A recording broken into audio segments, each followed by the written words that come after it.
बिस्मिल्लाहिर्रहमानिर्रहीम। अस्सलाम वालेकुम नाज़रीन, मैं अहमद फ़वाद हूँ और आप मेरा यूट्यूब चैनल देख रहे हैं। नाज़रीन, बहुत बड़ी ब्रेकिंग न्यूज़ के साथ आज की व्लॉग में आपकी खिदमत में हाजिर हुआ हूँ। सुप्रीम कोर्ट ऑफ पाकिस्तान से बराह रास्त और बिल आखिर फॉर्म 45 का जो मामला था वो सुप्रीम कोर्ट ऑफ पाकिस्तान में खुल गया है और पहली ही समाअत पर chief election commissioner Sikandar Sultan Raja का अहम तरीन जो इक़दाम है, इसे कलअदम करार देते हुए सुप्रीम कोर्ट ऑफ पाकिस्तान ने एक हल्के में दोबारा इंतखाबात करवाने का जो हुक्म है वो दे दिया है। बड़ी ब्रेकिंग न्यूज़ नाज़रीन, तफसीलात इस हवाले से आपके साथ में शेयर करूँगा। दूसरे नंबर पर नाज़रीन, इस्लामाबाद हाई कोर्ट में इमरान खान साहब का आज साइफ़र जो मुकदमा है उसकी समाअत होने जा रही है। अभी जब मैं व्लॉग रिकॉर्ड कर रहा हूँ तो अभी स्टार्ट नहीं हुई, लेकिन थोड़ी ही देर बाद वो स्टार्ट हो जाएगी। बहरहाल इस हवाले से भी कुछ तफसीलात आपके साथ में शेयर करूंगा कि आज की जो समाअत है वो कैसे इंपॉर्टेंट है, और आज और इसके बाद फिर एक अदी समाअत और, यानी कि 2 समाअतों के बाद इमरान खान साहब की जो ज़मानत है वो इस केस में हो जाएगी। इस पर भी अहम तरीन और एक्सक्लूसिव डिटेल्स हैं, वो भी आपके साथ मैंने शेयर करनी है। और फिर नाज़रीन, 1-2 और ख़बरें हैं, जैसा कि जनरल फैज़ हमीद जो कि साबिक DG ISI रहे हैं, उनके भाई को गिरफ़्तार किया गया है। वो मामला क्या है, इससे रिलेटेड भी कुछ तफसीलात हैं, वो भी आपके साथ में शेयर करूंगा। और फिर जो हुकूमत और IMF के मुज़ाकरात इस वक्त चल रहे हैं, इन मुज़ाकरात में एक बड़ी अनहोनी सी जो डील है आप कहें वो फ़ाइल हुई है। कुछ रिपोर्ट सामने आ रही हैं, ख़ास तौर पर डी ट्रिब्यून में बड़ी एक सनसनीखेज़ रिपोर्ट शाया हुई है, इसकी भी कुछ डिटेल्स आपके साथ में शेयर करूंगा। सबसे पहले तो नाज़रीन, सुप्रीम कोर्ट ऑफ पाकिस्तान से जो फॉर्म 45 पहली समाअत के ऊपर ही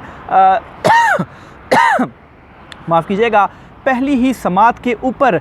जो फॉर्म 45 का मामला है और फॉर्म 45 का जो तनाज़ा है 45 और 47 का, इसमें सुप्रीम कोर्ट ऑफ पाकिस्तान ने इलेक्शन कमीशन का एक अहम तरीन जो इक़दाम था वो कलअदम करार दिया है। अच्छा, हुआ क्या है? बुनियादी तौर पर जी केस था ये PB 50 किला अब्दुल्ला, ये हल्का था, बलूचिस्तान का था गालबन, और इसमें फॉर्म 45 और फॉर्म 47 के दरमियान जो है वो तज़ाद था, यानी कि वही फॉर्म 45 कुछ और था और फॉर्म 45 जो है वो कुछ और था। तो ये मामला यहाँ पर आया और सुप्रीम कोर्ट ऑफ पाकिस्तान के सामने चीज़ें रखी गई। चीफ जस्टिस कादी फ़ैज़ ईसा की सरबराही में 3 रुकनी बेंच था जिसने इस केस की समाअत की, और बताया गया जी कि कुछ पोलिंग स्टेशंस के ऊपर जो है वो रीकाउंटिंग का जो हुक्म है वो दिया गया, और वो पोलिंग स्टेशन है जहाँ के जो फॉर्म 45 हैं या ओरिजिनल फॉर्म 45 है उसके मुताबिक हमारा जो उम्मीदवार है वो जीत रहा है, यानी कि जमीयत उलमा इस्लाम की ये दरख्वास्त थी। तो इस पर सुप्रीम कोर्ट ऑफ पाकिस्तान में जो समाअत हुई उसमें पूरे के पूरे हल्के में ही दोबारा इलेक्शन का जो हुक्म है वो सुप्रीम कोर्ट ऑफ पाकिस्तान की जानिब से दे दिया गया, और इलेक्शन कमीशन ऑफ पाकिस्तान का जो फ़ैसला था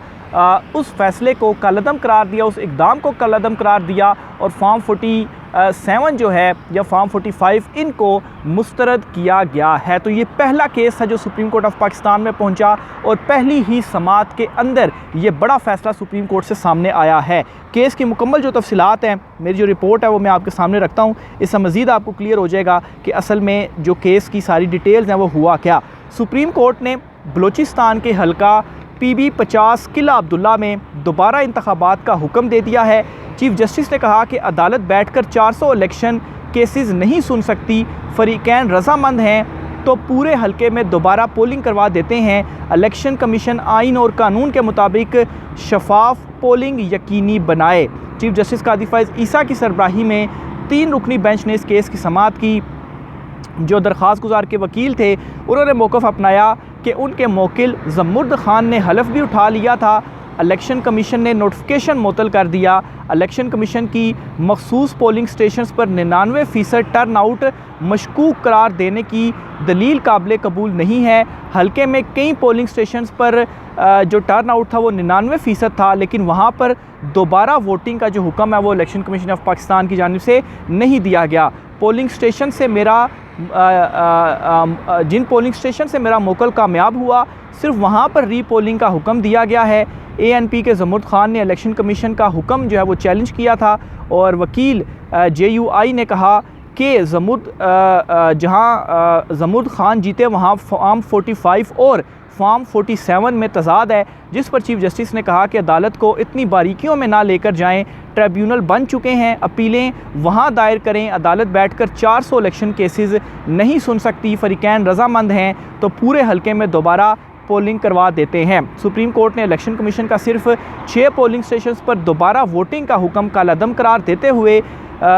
दोबारा पोलिंग का जो हुक्म है या दोबारा इलेक्शन का जो हुक्म है इस हलके के अंदर वो दे दिया है। अदालत ने कहा कि इलेक्शन कमीशन आइन और कानून के मुताबिक शफाफ इंतखाबात को यकीनी बनाए। PB 50 किला अब्दुल्ला से ANP के ज़मुर्द खान कामयाब हुए थे। ज़मुर्द खान की कामयाबी JUI के मलिक नवाज़ ने इलेक्शन कमीशन में चैलेंज की थी। तो ये जो केस है वो हुआ और पहली ही समात के ऊपर ये जो तनाज़ा था फॉर्म 45 और फॉर्म 47 का, इस तनाज़े के ऊपर दोबारा इलेक्शन का जो हुक्म है वो सुप्रीम कोर्ट ने दिया है। लेकिन इसमें इंटरेस्टिंग बात यह है कि सुप्रीम कोर्ट ने कहा है कि हम 400 जो अगर दरख्वास्तें हैं वो सारी की सारी बैठ कर नहीं सुन सकते, तो बेहतर ये है कि इलेक्शन ट्रिब्यूनल्स में आपने जाना है। लेकिन यहाँ से एक उस पर रिलीफ दे दिया है और ये रिलीफ इस वजह से भी इम्पॉर्टेंट है या ये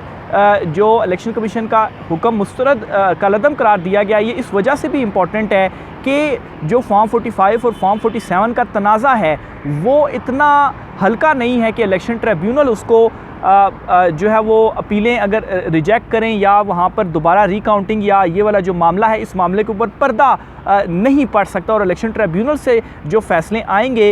उन फैसलों में भी ये जो तनाज़ा है और चीफ़ इलेक्शन कमिश्नर या इलेक्शन कमीशन के ऊपर जो सवालात हैं वो रेज़ होंगे और फॉर्म 45 और फॉर्म 47 जो होगा वो मामला जो है वो इतनी आसानी से, जिस तरह से इलेक्शन कमीशन ने अपलोड करने के बाद 45 फॉर्म दोबारा डिलीट कर दी और अभी तक किसी को नहीं वो फॉर्म 45 मिले, तो ये मामला इस तरीके से रफ़ा दफ़ा नहीं हो जाएगा। और ये एक बड़ा केस था जिसमें सुप्रीम कोर्ट ऑफ पाकिस्तान ने ये हुक्म दिया। बेशक फरीकैन की रजामंदी से ही क्यों ना दिया गया हो, लेकिन एटलीस्ट इसमें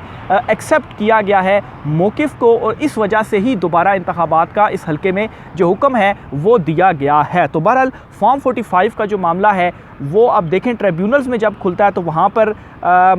जो सबूत या PTI के पास जो फॉर्म 45 होंगे उनको बिल्कुल आप ये नहीं कह सकते कि हल्का लेकर रिजेक्ट किया जा सकता है। तो ये तो एक बड़ी ख़बर थी सुप्रीम कोर्ट ऑफ पाकिस्तान से। फिर इसी तरीके से एक और बड़ी ख़बर भी आपके साथ में शेयर करता चलूँ जी कि अकबर एस बाबर जो हैं उन्होंने एक और नया जो कट्टा है बिल्कुल वो खोल दिया और अब उन्होंने क्या इक़दाम किया है जी कि उन्होंने वज़ीर दाखिला मोहसिन नकवी को एक लेटर लिखा है और उस लेटर में ये कहा है जी कि PTI के गैर मुल्की मुबैना खुफिया बैंक अकाउंट्स की जो तहकीकात हैं वो करवाई जाएं और इसकी कॉपी लेटर की शहबाज शरीफ को भी भेज दी हैं। अब देखें जी शहबाज शरीफ उसकी मुखालिफ पार्टी के वो अकाउंट्स की तहकीकात क्यों ना करवाएगा, उसका वो मुखालिफ जमात है और सबको मालूम है कि PTI को अवाम ने मैंडेट दिया है और ये लेटर अब अकबर एस बाबर की जानिब से लिखा गया। अब इसके पीछे रीज़न्स क्या हो सकती हैं, देखें PTI ने इंट्रा पार्टी इंतखाबात करवाने के बाद डॉक्यूमेंट्स इलेक्शन कमीशन में जमा करवा दिए हुए थे और इलेक्शन कमीशन से अब अपना वो बल्ले का निशान मांग रहा है ताकि जो पार्टी है अपने फुल उसके अंदर बहाल हो सके, क्योंकि वो फिर इलेक्शन में पार्टिसिपेट नहीं कर पाई थी। तो अब जो है वो पार्टी को इस अंदाज से अकबर एस बाबर जो हैं वो इन इंट्रा पार्टी इंतखाबात को भी मुस्तरद कर रहे हैं और जा रहे हैं जी, लेटर भी लिख रहे हैं कि जाली जो अकाउंट्स हैं फॉरेन फंडिंग वाले अकाउंट्स हैं इनकी जो तहकीकात हैं वो की जाएँ। बहरहाल अकबर एस बाबर जो हैं उनसे ये कोई पूछे कि अभी जो इंट्रा पार्टी इंतखाबात हुए हैं PTI के उसमें तो तमाम प्रोसीजर को फॉलो किया गया, कहा गया कि जो इलेक्शन में हिस्सा लेना चाहता है आए और कागजात नामजदगी जमा करवाए, तो अकबर एस बाबर ने अभी क्यों पार्टिसिपेट नहीं किया इन इंतखाबात के अंदर। फिर उसके बाद आप देखें कि वो जो 10-12 लोग जिन्होंने सुप्रीम कोर्ट में गवाही दी थी कि हमें तो लड़ने नहीं दिया गया इलेक्शन, हम तो बड़े कोई इनका जो है वो फन्ने खान है, उनमें से किस शख्स ने आम इंतखाबात में हिस्सा लिया हो, ज़ाहिर सी बात है उनकी है ही नहीं, उनको कौन जानता था कि आम इंतखाबात में वो हिस्सा लेकर तो जीत सके। इमरान खान के ही नाम पर खैर इस मरतबा भी सबको वोट पड़े हैं, लेकिन जो उन्होंने गवाहियाँ दी और ये बड़ा सवाल है कि आप आकर गवाहियाँ तो देते हैं तो इलेक्शन में आपने पार्टिसिपेट क्यों नहीं किया। तो बहरहाल जी एक नया मामला अब लेकर आगे हैं, देखें इस मामले में अब क्या जो एक्शन है वो लिया जाता है। इसी तरीके से इस्लामाबाद हाई कोर्ट में जो सेनेट इलेक्शंस हो रहे हैं जी, सेनेट इलेक्शंस के लिए इलेक्शन ट्रिब्यूनल कायम कर दिया गया है। जस्टिस सिमन रिफत जो हैं वो सेनेट इलेक्शन के लिए बतौर एपलेट जज ट्रिब्यूनल नामज़द हुई हैं। यानी कि सेनेट इंतखाबात के वाले से किसी को शिकायत है तो वो इस ट्रिब्यूनल में जा सकता है। तो एक और अहम नोटिफिकेशन था जो कि हाई कोर्ट की जानिब से जारी किया गया है। इसी तरीके से जी जो IMF के मुज़ाकरात इस वक्त चल रहे हैं, इनमें मज़ीद महंगाई, बिजली, गैस के बिलों में मज़ीद जो टैक्सेस हैं वो तो लगाए जा रहे हैं, मुतालबे भी एक्सेप्ट कर लिए गए हैं। और साथ ही साथ ये भी रिपोर्ट्स हैं जी कि जो निजकारी है वो कई इदारों की जाएगी, PIA वगैरह की निजकारी की जाएगी। इन मामलात के ऊपर भी जो चीज़ें हैं, डिस्कशन है वो चल रही है। तो जहाँ पर ये सब कुछ हो रहा है वहाँ पर एक और बड़ा काम भी इस डील के अंदर हुआ है, और ये बेसिकली अदनान आदिल साहब है जिन्होंने ट्वीट किया और ये बताया जी कि दी ट्रिब्यूनल में एक अहम रिपोर्ट शाया हुई है, और इस रिपोर्ट में ये कहा गया है कि शहबाज शरीफ की हुकूमत ने IMF को यकीन दहानी कराई है कि CPEC के लिए मज़ीद फ़ंड्स मुख्तस नहीं किए जाएंगे। अब ये CPEC वो प्रोजेक्ट है जिस प्रोजेक्ट को लेकर इमरान खान साहब के ऊपर बहुत इल्ज़ामात लगाए गए कि उन्होंने CPEC को सुस्त कर दिया है, और ये बड़ा जो है वो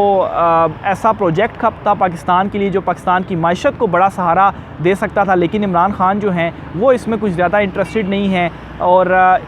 जब से इमरान खान साहब की हुकूमत आई है तो CPEC के ऊपर काम बंद हो गया है, और ये सारे इल्ज़ामात यही नून लीग लगाया करती थी इमरान खान साहब के ऊपर। लेकिन असल में इमरान खान साहब ने उसमें ये चीज़ें नहीं की थी। इमरान खान साहब ने उसमें एक स्टैंड लिया था अपनी आवाम के लिए। बहरहाल अब यही शहबाज हुकूमत, नून लीग की जो हुकूमत अब बन गई है, अब ये जो रिपोर्ट सामने आ रही है कि IMF को आपने ये यकीन दहानी करा दी है कि आप मज़ीद पैसे जो हैं वो मुख्तस नहीं करेंगे, फ़ंड्स मुख्तस नहीं करेंगे CPEC के लिए। यानी कि इसका मतलब ये होगा कि अब ये जो हुकूमत है ये बाकायदा तौर पर एग्रीमेंट करेगी कि हम CPEC में जो काम है या वो अब हम नहीं करेंगे। तो अब इनकी वो जो तकरीरें हैं वो कहाँ पर गई, और CPEC जो है वो पाकिस्तान के इतना बड़ा प्रोजेक्ट था तो उसके लिए कैसे फ़ंड्स बंद करके, और जो काम है उसको ज़ाहिर सी बात है फ़ंड्स बंद होंगे, जाएंगे पैसे नहीं, तो कहाँ से जो काम है वो मज़ीद होगा, वो ऑटोमेटिकली सुस्त रवि का ही उसने शिकार होना है। तो बहरहाल जी ये इनकी असलियतें हैं। वैसे तो बहुत सारी चीज़ें इनकी अब सामने आ चुकी हैं, खुलकर ये नंगे हो चुके हैं, लेकिन फिर भी ये इनके वो बयानात हैं जो कि ये दिया करते थे, जो कि अब इनके ही अपने मुँह पर उल्टे पड़ रहे हैं। आखिर में नाज़रीन नजफ़ हमीद साहब के हवाले से भी एक ख़बर आपके साथ मैं शेयर करता चलूँ जी। साबिक DGI जनरल फैज़ हमीद के भाई हैं नजफ़ हमीद साहब, इनके ऊपर करप्शन से रिलेटेड जो मामला था वो चल रहा था, और आज इनकी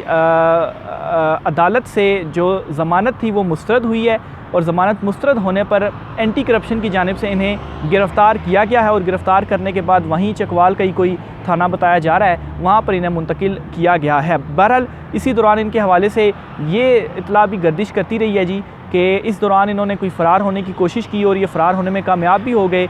लेकिन फिर साथ ये इतला सामने आई जी कि चकमा देने में कामयाब नहीं हुए और इनको गिरफ़्तार किया गया। बहरहाल ये कन्फर्म नहीं है, यूँ ही इनके से मंसूब करके चलाया जा रहा है, लेकिन इतना ख़बर कन्फर्म है कि उनको गिरफ़्तार कर लिया गया है। तो ये एक बड़ी डेवलपमेंट भी है, और ख़ास तौर पर जिस तरह से DGI साबिक जनरल फैज़ हमीद जो हैं उनके साथ जोड़कर इस ख़बर को चलाया जा रहा है, और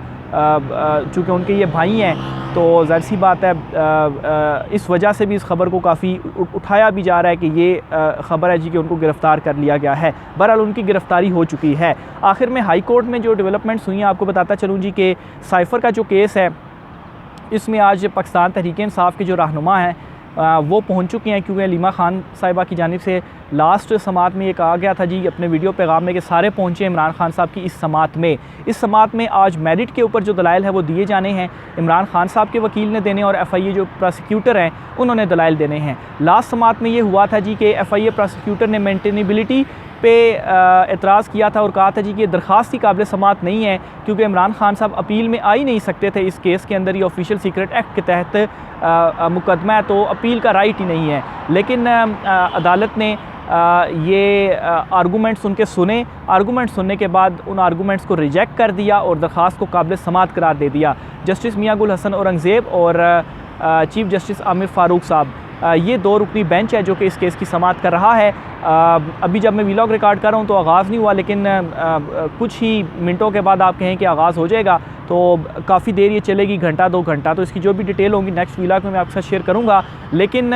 अब जो मेरिट्स के ऊपर दलाइल हैं उनमें जो प्रोसीजर होता है वो ये होता है कि सलमान सफदर ने दलाइल देने और FIA प्रोसिक्यूटर ने दलाइल देने हैं, फिर एक जवाबुल जवाब दलाइल होते हैं लेकिन वो मुख्तसर से होते हैं। तो इसमें ज़्यादा से ज़्यादा जो मुझे लग रहा है 2 जो समातें हैं वो लग सकती हैं और फिर उसके बाद इसमें फ़ैसला महफूज होगा और फ़ैसला महफूज होने के बाद ये जो केस का फ़ैसला है वो सुनाया जाएगा। तो बहरहाल जिस तरीके से ये केस का ट्रायल हुआ सब कुछ वाज़ेह है कि ये फ्री एंड फेयर ट्रायल नहीं था, लेकिन देखें इस हवाले से जो कोर्ट है वो क्या ऑर्डर करती है। राय का इज़हार कीजिएगा। आज के व्लॉग से इतना ही, इजाज़त दीजिए। अल्लाह हाफ़िज़।